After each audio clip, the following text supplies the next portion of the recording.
رب العالمين والصلاة والسلام على رسول الله. دمان كسو قيبقلياش ميديا iyo asxaabta kale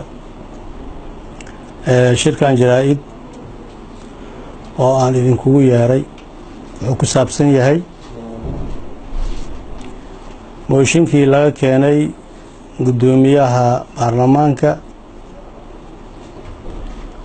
oo la ii keenay taariikhdu markay ahayd 14 bishan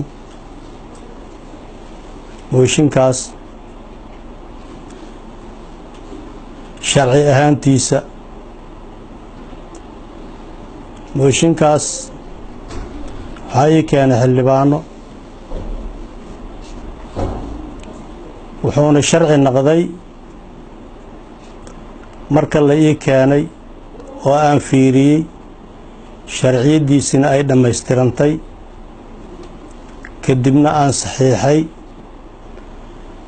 ayuu sharci noqday. waxaan rabaa marka inaan idiin sheego inaanan lagu wareerin sharci ahaanta mooshinka wararka suuqa la geliyey inaadan ku wareerin. mooshinkaas sharci ahaantiisa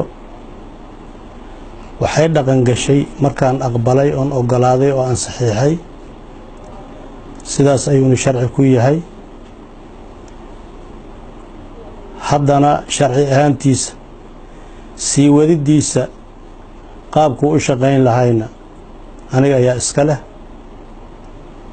waxaan rabaa marka inaad ogaataan sharci ahaanta mooshinka. intaasaan idinku yeeray waana dhaqan galay, sharciyadiisana kaamil